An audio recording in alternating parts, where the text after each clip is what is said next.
ഭർത്താവിനെ ഭഗവാനാണ് ഭർത്താവായി വന്നേക്കണത്. പക്ഷേ ആ ഭർത്താവിനെ ഭഗവാനായി കാണാത്തതുകൊണ്ടോ ഭർത്താവിനെ ശുശ്രൂഷിക്കുമ്പോൾ ഭഗവാനെ സേവിക്കണമെന്നുള്ള വിചാരമില്ല.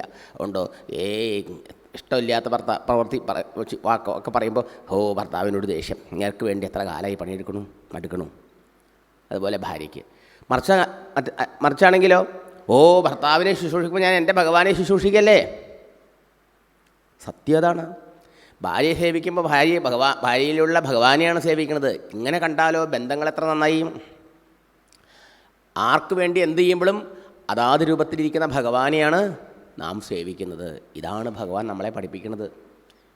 ഇത് പ്രസവിച്ചപ്പോൾ തന്നെ അമ്മയ്ക്കും അച്ഛനും പറഞ്ഞു കൊടുത്തു. ഇതെന്നെ ഇനി വലുതാവുമ്പോൾ ഗീതയിലൂടെ പറഞ്ഞുതരാൻ പോണേ അല്ലേ.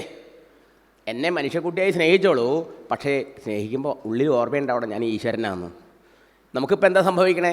നമുക്ക് ഭാര്യയായും ഭർത്താവായും അച്ഛനുമായും അമ്മയായും ബന്ധുവായിട്ടൊക്കെ കാണാൻ പറ്റുന്നുണ്ട്, സ്നേഹിക്കാനൊക്കെ പറ്റുന്നുണ്ട്. പക്ഷേ ഈശ്വരനാണെന്നാൽ തിരിച്ചറിവില്ലാണ്ടാവണം. അപ്പോൾ എന്തായി? ആ ശരീരത്തിൽ കുടുങ്ങണു, ആസക്തി വരണം. ആസക്തി ബന്ധനാണ്, ദുഃഖമാണ്, ഭയമാണ് ഉണ്ടാക്കുക. ശരിയോ? അതുകൊണ്ട് എന്ത് ചെയ്യണം?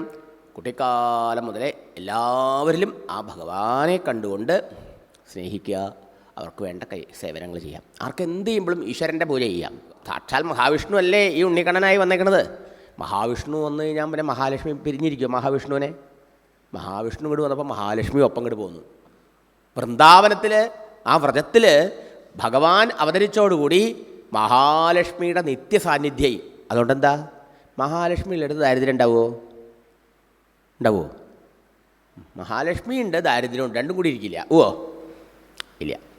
അവിടെ സമ്പൽ സമൃദ്ധി, ഒന്നിനും ഒരു കുറവില്ല.